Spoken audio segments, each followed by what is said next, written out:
Welcome to our YouTube channel, the Stenography Academy Indore, for highly upgraded dictations of English shorthand with clear pronunciation. Like, share, subscribe our channel.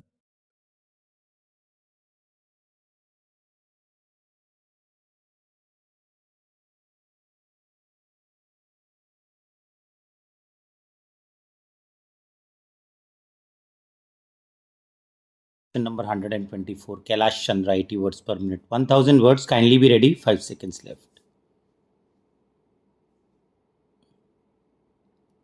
Sir, this amendment relating to clause 8 is most important and it affords us yet another opportunity to explain to the government and to all those friends who do not still see eye to eye with us that clause 8 is perhaps the blackest clause in the bill. We have made it very clear, Mr. Deputy Chairman, that we have very many clauses in this bill to support. That is a matter of great satisfaction to us.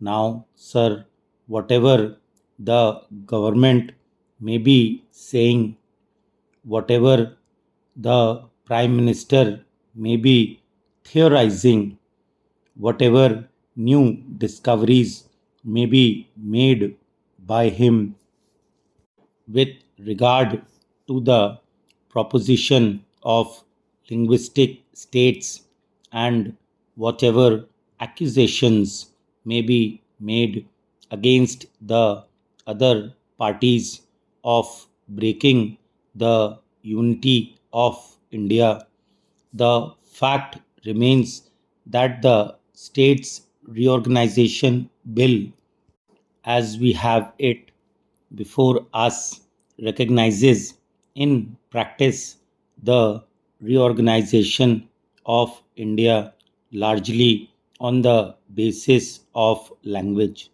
Nothing can detract this outstanding fact with regard to this bill. Therefore, sir, let us be very clear about it. It is not something that we are saying for the first time, and it is not something which is very extraordinary. The whole bill is based on the acceptance of the underlying principle of linguistic reorganization of states. A number of states on this basis are going to come into existence. But when we come to that region of Maharashtra and Gujarat, we find a different type of dispensation meted out to them. There is no logic in it, there is no reason in it, and there is no principle in it, except that the ruling party, because of certain reasons, suddenly decided upon taking this preposterous course. Mr. Deputy Chairman, Clause 8 creates a bilingual state of Bombay, but I can tell you straight away that the bill was circulated to the various state legislatures. It did not contain the provision of the kind that we have before us. Thus, the people in the state and their legislatures in particular were denied the opportunity of addressing their mind to this particular clause which we have before us. They discarded certain other things too. It was open to them to discard this matter also. They could not foresee that the government would suddenly so change its mind that it would be necessary to discuss it. They concentrated on the provisions of the bill based on the recommendations of the Commission. They had before them two important documents: one, the Commission's recommendations with regard to Bombay, and the other, the proposals contained in the bill that went to them. They concentrated only on those things, and they could never have seen that certain honorable gentlemen would collect together in the lobbies signatures of various members on a little piece of paper and flaunt them before the Prime Minister. And the Prime Minister, who has not been easily changeable in regard to this matter, would suddenly change and accept the suggestion for the creation of a bilingual state.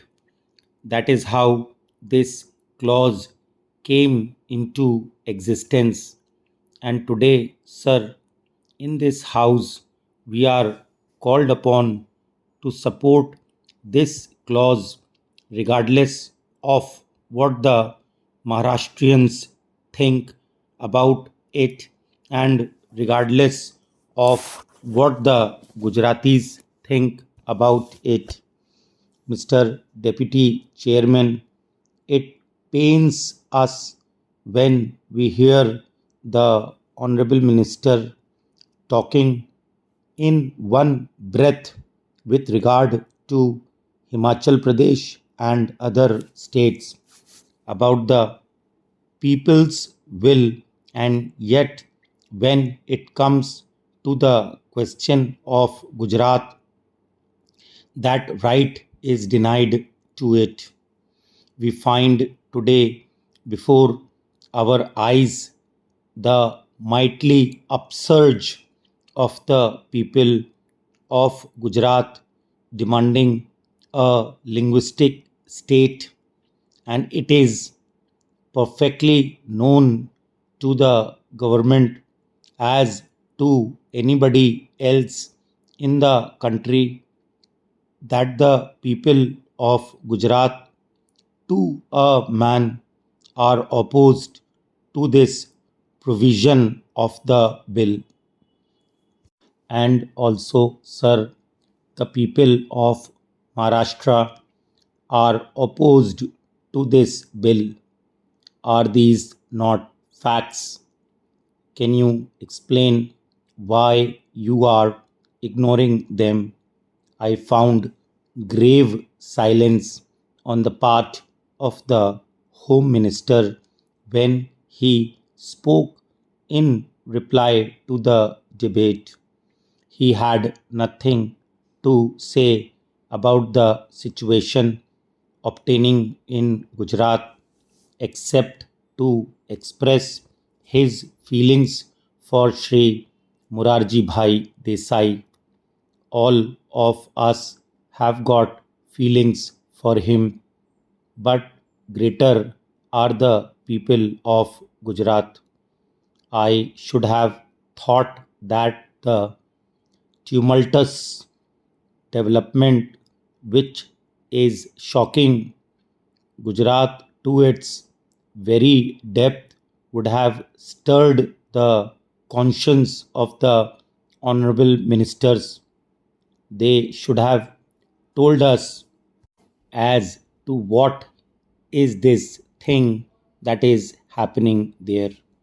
They should have told the House why they are ignoring the feelings that are coming from Gujarat that this particular provision has got to be amended. They did nothing of the kind. They remained silent.